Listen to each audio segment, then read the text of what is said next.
All right. Hey guys, we are back. Welcome back to Ask ACPA podcast. My name is Brett Phillips.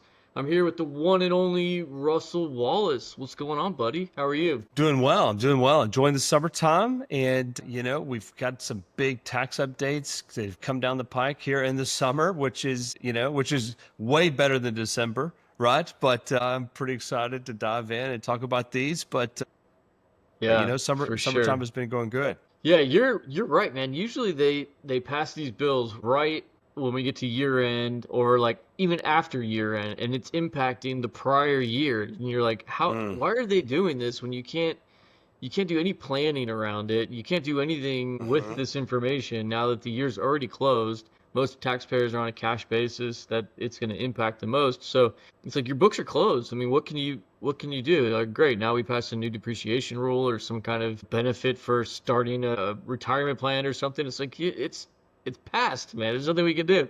Yeah.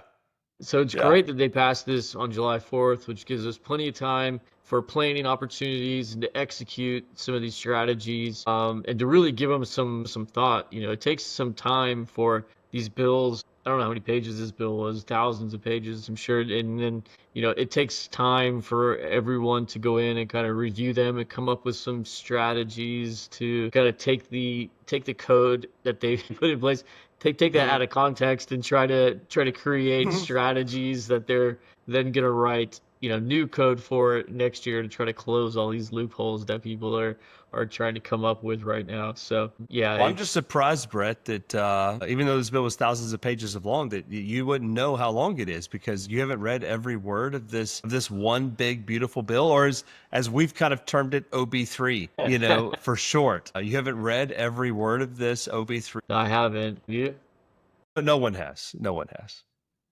You let's know, see. some of It's the exceeded 900 pages. It's gonna be closer to 1,000 pages. This bill. yeah, yeah.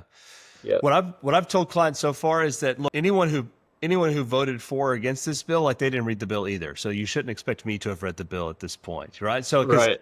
if they voted for it and they didn't read the bill, right? Like, come on.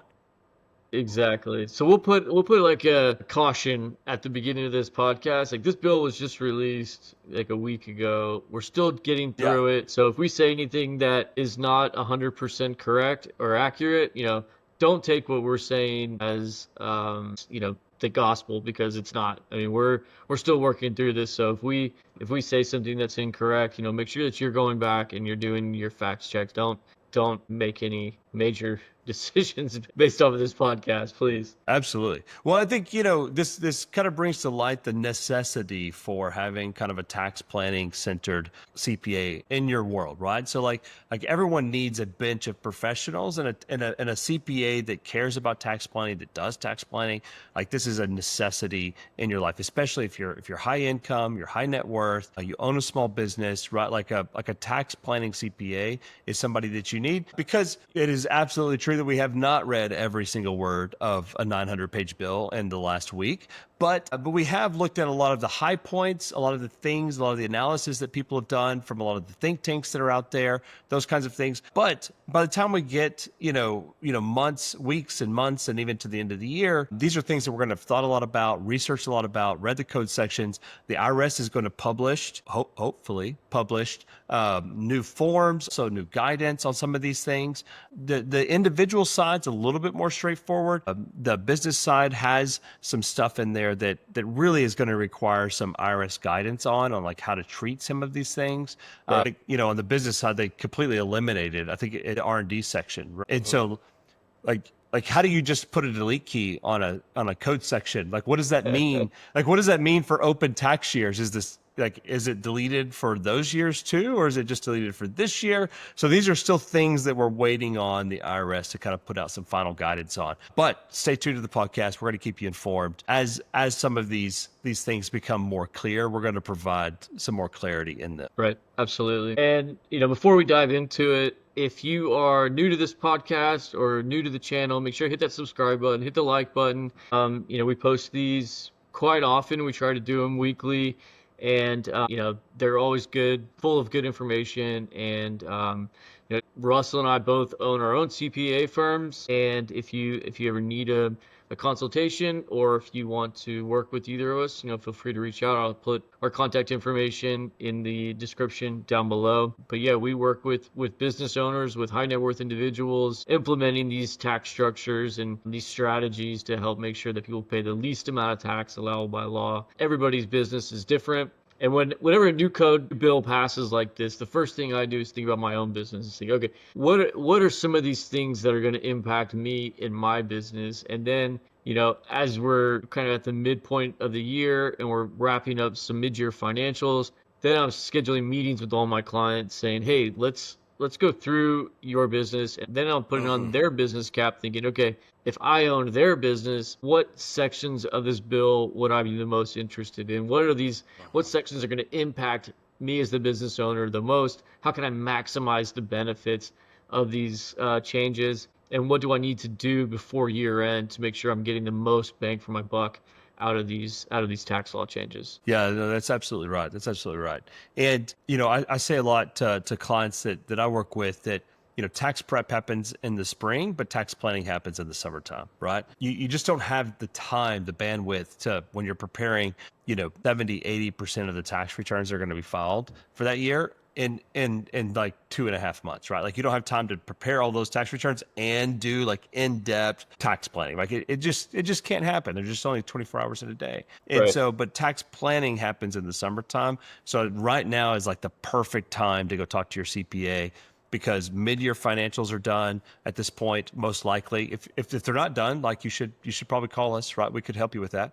But they should be done at this point, right? So we're looking at mid July. So mid-year financials are done, and this is the time where we can have a really good look on like, hey, what is the rest of the year going to look like? What is your income going to be? We have this new tax law change. Like this is the time to jump in there, talk to your CPA, and get some real tax planning advice. Yep. So let's jump right into it. I mean, so first of all, high level, the big beautiful bill, or what you call it, OB.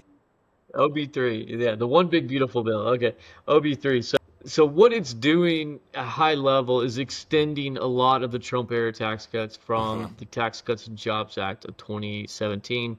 And so you'll see a lot of the same provisions and the same things. They've made a lot of them permanent, which is fantastic. And they've put new limitations on some of the other deductions. So kind of keep that in mind as we kind of go through some of the major changes. We're going to kind of hit the high notes of what's going to impact most taxpayers and what we think is the most interesting areas that we've seen in the one big beautiful bill. And yeah, we'll on the individual side, right? So we're going to have another podcast on the business side. So we're going to kind of focus on the individuals here today. Right. So this impacts everybody. So if you're, whether you're a business owner or not, this will impact your tax return. So what do you think, kind of starting off at the top, a lot of the tax rates, the tax brackets, they're going to be made permanent. So it's going to be the same type of tax brackets that we've had over the past 8 years or so. Those are going to remain in place and become permanent. 10, 12, 22, 24, 32, 35, 37 be the top tax bracket, and those are going to be adjusted for inflation, but the brackets are basically going to remain about the same. Yeah, which, permanent brackets. Again, you also have the estate exemption that's also being made permanent. So these are things that were already, like you said, in that TCJA bill from 2018 that, we had to think about like, hey, these, you had to think about, well, this is the tax plan for this year, but then if we bleed over to next year, like if you sell your business next year, now we have to think about new planning and new tax brackets and all of that. Great way to increase fees, but terrible way to like run like a country in your tax planning kind of process, right? And so it is great that these things are being made permanent. So now we can do like kind of real long-term tax planning. So this year, next year, 5 years, 10 years, like, hey, what does this look like for you? And, so when you think about things like, the estate tax exemption, increasing a little bit to 15 million, and then also being permanent, right? You don't have to hope that grandma dies this year, right? Because well, then the state tax limitation is going to go down, and I'm going to get hosed on taxes, grandma, if you die in January versus December. So let's hurry this up. That's like a weird. It's like a weird way to I think to kind of run a country, right? But also a weird way to kind of do tax planning. So it is great that these things are permanent, so we can do some real long-term tax planning. But like you said, these tax rates are the tax rates that people are accustomed to at this point, and Right. just know that those things are going to kind of go forward. Yep. And yeah, and you mentioned the estate tax is being increased to $15 million per individual, which will be $30 million for a married couple, uh, which is huge. A lot of state attorneys were really concerned about this decreasing down to the pre-tax cuts and Jobs Act. It was all set to sunset. It would get down to like $5 or $6 million, being permanent at 15, and then being indexed for inflation as well is going to be great. It helps a lot of families. I mean, a lot of families. It seems like a lot of money. It is a lot of money. $30 million. It's that really impacts families who have farms and big plots of land that they've had for generations. It's kind of like what's that show, Yellowstone, where Yeah. they're always talking about the taxes. They're always worried about the taxes if the Yeah. dad dies, because it's true. They look at your estate, and then you got to pay the taxes on it. The tax brackets are high on estate tax, so you really got to do proper planning. So this helps to have that permanent, and to be able to do the proper planning around that if you exceed that 15 or $30 million threshold. Yeah, well, thank you, Taylor Sheridan, for bringing everyone into like the estate limitation, the estate tax, death tax into everyone's consciousness, right? So everybody understands this now, right? Because it was such a popular show. But Right. so one of the things that I really like about some of the new provisions in the OB3 is that they made some tweaks to the charitable contributions, right? So we got two tweaks there. So one is that they got rid of the 60% AGI cap, but they added this 0.5% AGI floor. A quick explainer: the AGI floor means that whatever your income is, it's 0.5%. So if your income was $100,000, it'd be 0.5% of the 100,000, which is only $500. So you don't get the first $500 of your charitable deductions, but then everything after that you do, if you itemize, right? Because they also included what provision that used to exist that doesn't exist today, which is the charitable contribution deduction outside of itemized deductions. And I think if memory serves me correct, I think that deduction was only like $300 previously. So now they're increasing that to $2,000. So this is really, really going to help a lot of charitable organizations. So if you're somebody who likes to contribute to charitable organizations, that there are some nonprofits out there that you really love their mission and you want to help support their mission, but maybe you didn't itemize before, and so you didn't really get a tax benefit from helping them out, this really does help you benefit, one, personally, from a thing that you're doing. So you're doing it altruistically. You're not giving money away just for the tax benefit, right? Because that doesn't make sense, right? Why would you give $1 to save a quarter? Like that's dumb. But it does help incentivize giving this money. So I have somebody that's closely related to me who works for a large charitable organization, a national charitable organization, and I can tell you that donations have gone down since they created this enhanced standard deduction, which made it less tax efficient, or really took away some of the tax efficiency of charitable donations. Their donations have gone down. Hopefully this will help bring that back a little bit more and really benefit those organizations who have some really great missions out there. Yeah, that's fantastic. It's so important to these organizations. That's like their bloodline is to have these individuals contribute to their donations, so they can work on whatever their cause is. There's some really great causes out there that do some wonderful things, and we're very grateful that they spend their time doing that, and being able to get some benefit of these contributions is great. But of course, like you said, we would make them anyway. But the tax benefits are always always. Always a little bit better. Just give another 25%, right? Because you're going to give it to the IRS anyway. So, That's right. give a little extra. I like it. Yeah. So what's The way another provision that you like? Oh man, the biggest one is probably going to be the salt tax deduction. So Mm, they yeah. increase. So salt tax stands for state and local tax. So this is the your property taxes, your state income taxes. If you don't have a state income tax, like we both live in Texas, we don't have a state income tax. We pay a higher sales tax. We're able to deduct our sales tax. They've raised the cap, which was at $10,000 up to $40,000, which is huge. Originally, when this bill passed in 2017, they put a cap of $10,000. It was really to go after kind of the blue states, right? All these Hmm. states with a high state income tax is kind of just to give them one. Right? The lobbyists have gone after them and said, this really isn't fair. These guys are, everyone's paying such high state income tax. Let's allow for a bigger itemized deduction. So being able to increase that to 40 grand, and this really opens up a lot of planning opportunities. It was kind of rumored that this was going to happen, that they were going to increase the salt cap. So when I paid my property taxes last Hmm. year, I paid 10,000 in December, and then the remainder amount I paid in January because our property taxes weren't due to like January 31st, in hopes that I could kind of double dip on the property taxes. It kind of worked out, so I'll have double the amount of property taxes in 25. Not exactly double, 1.5 times maybe, but I have a significant amount that I can actually take benefit for. And then, state income tax, that's fantastic. We can add that into this bucket. Or if you have sales tax, you can either take the IRS's tables, or you can calculate your actual sales tax deduction. Plus, you can Hmm. take sales tax deductions on large purchases, automobiles, boats, airplanes, or major home remodels. So really, to kind of there's definitely some planning opportunities around that. If you're planning on doing a home remodel, make sure you're keeping all your sales tax receipts, or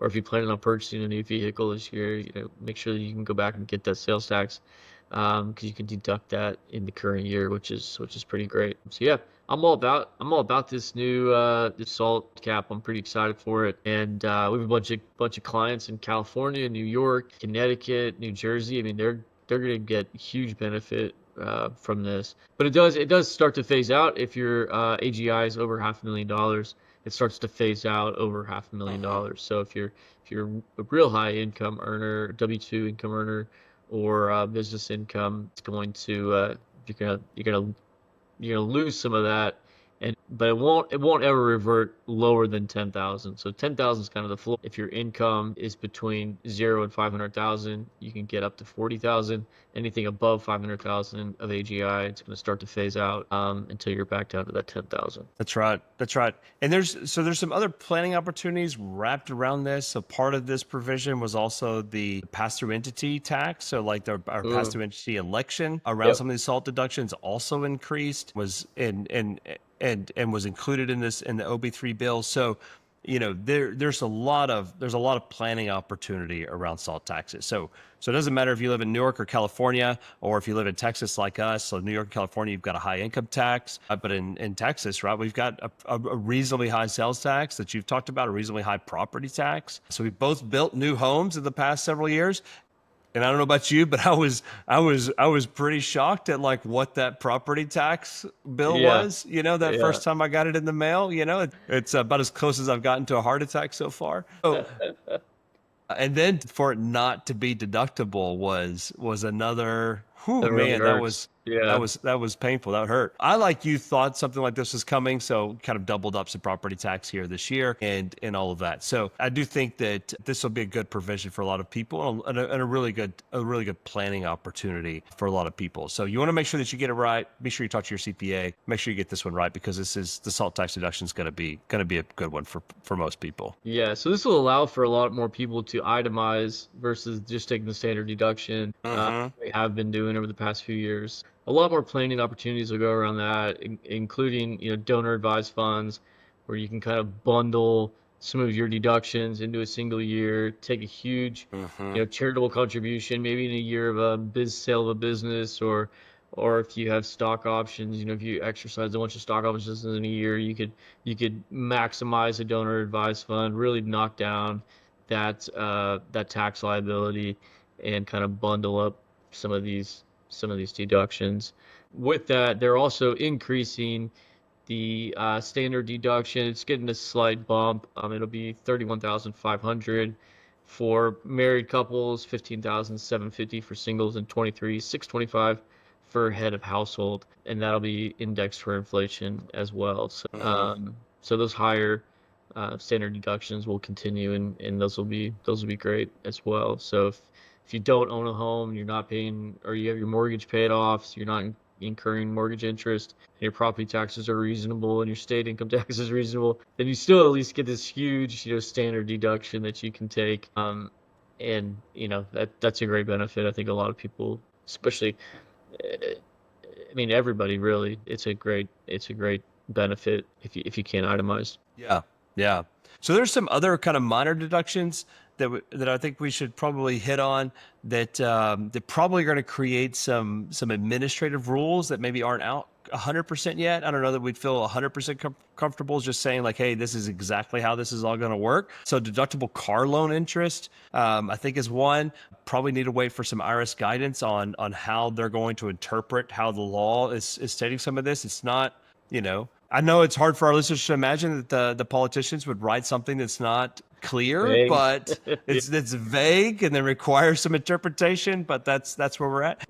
Yeah, so the vehicle on that does have to be assembled in the United States. So you have to Mm-hmm. make sure that, I think even like Toyotas are still assembled in the United States. A lot of foreign cars are still assembled here, but that's one of the caveats to be able to take this deduction is that the car has to be assembled in the United States. And I imagine there's going to be some sort of like 1099 or W-2 type reporting for like, hey, I bought a car and the manufacturer has to certify that it was assembled in the United States. So they're going to give you a form that says that you can take the deduction. Then you're going to have to attach to your tax return and all that. I'm sure there's going to be some sort of process here that's going to go along with this. It's not going to be as easy as be like, hey, no, totally bought this car. It's assembled in the United States, and here's my interest deductions, right? So, Correct. so we'll have to see how they kind of write that out, but I'm pretty sure that that's going to happen. I'm sure it'll be like a 4-page tax form that asks 1,000 questions and takes us 4 hours to complete, but Yeah. Oh, 100%. it It'd be a seems like great time to be ridiculous. in the have a CPA niche around like car manufacturers or car lenders, right? Because you'd have to like figure out how to create these forms and file these forms, and you're like, I'm sorry, this is the tax bill, right? This is what we got to do. That's right.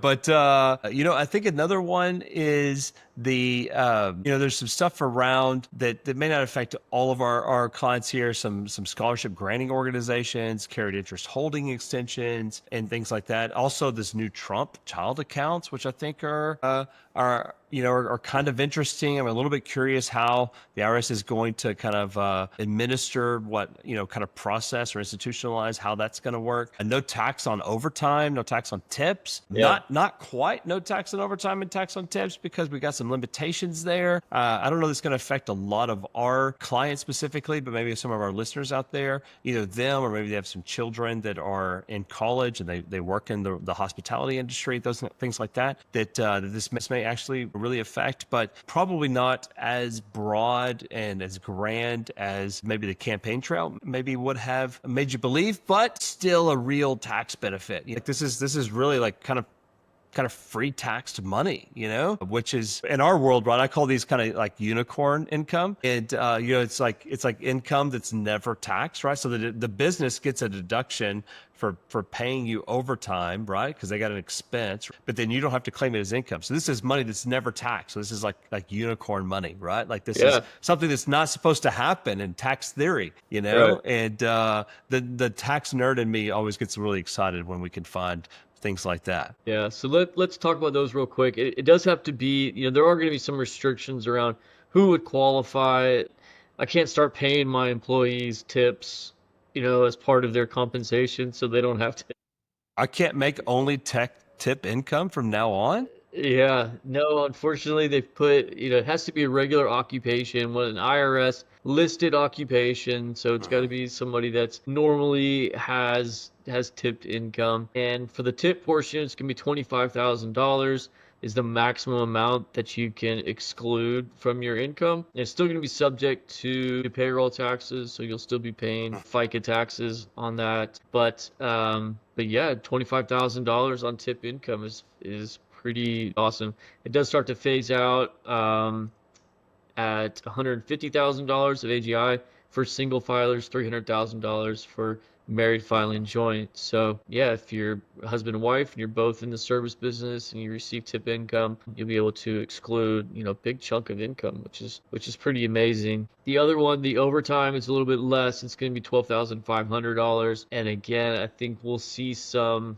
restrictions that the IRS tries to put into place. They'll provide us some guidance and really say, who would qualify for this? What are some of the income levels, and what industries does this qualify for? What industries does this not qualify for? I'm sure they'll try to limit this as much as they possibly can.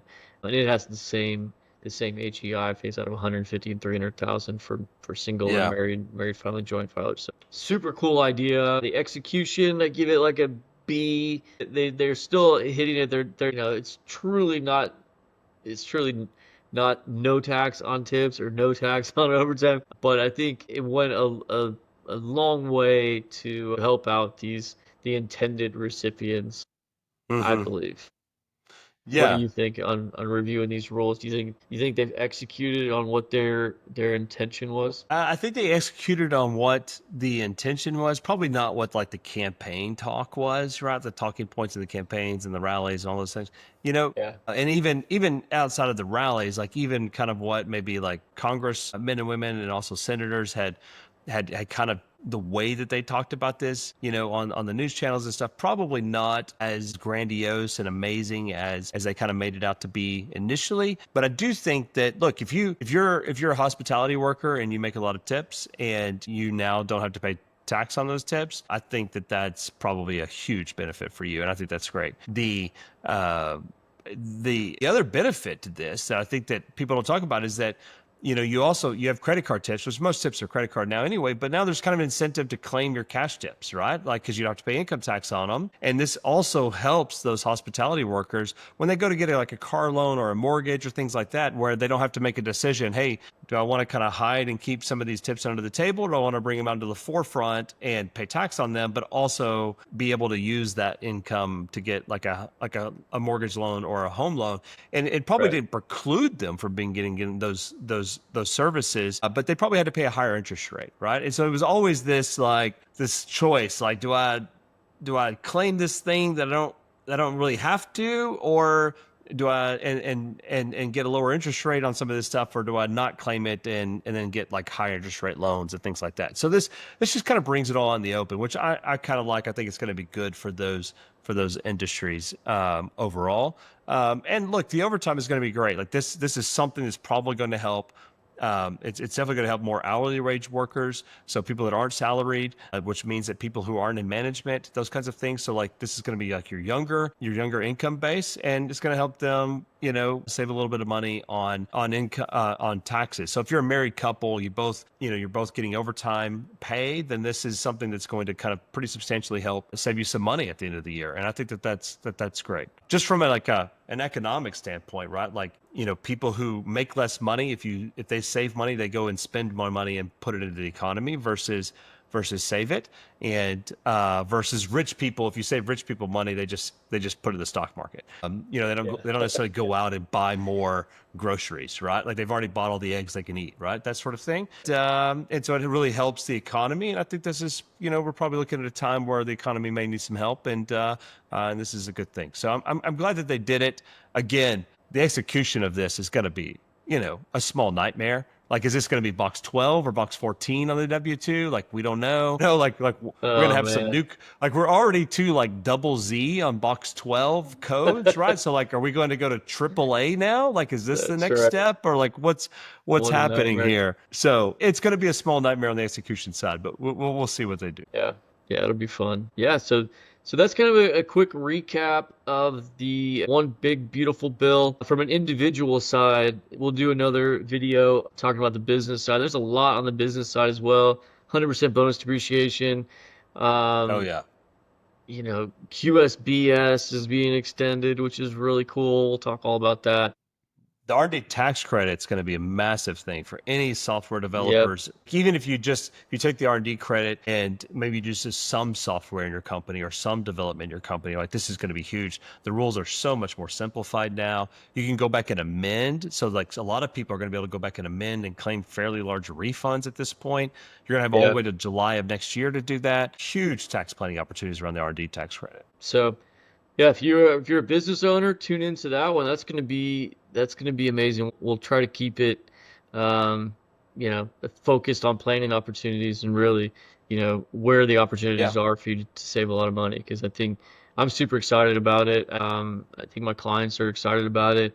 We posted an article I sent out, and usually my emails, you can kind of track and see how many people open your emails, and usually it's like 70%. But I posted one on the big beautiful bill and a link to our articles on it, and it was like 95% of people were Oh, opening that wow. email, and hundreds of people went in to our website and read all the articles on it. So yeah, everyone's excited about it, and I'm excited to get in front of our clients and put together some planning opportunities. And yeah, if you're not working with someone, reach out to Russell or I, and let's see if we can save you some money. Absolutely, absolutely. Well, this has been great, Brad. I can't wait till the next one, and when we talk about those planning opportunities. But until then, we'll see you later. Sounds good. Thanks, Russell. See you, buddy. Take care.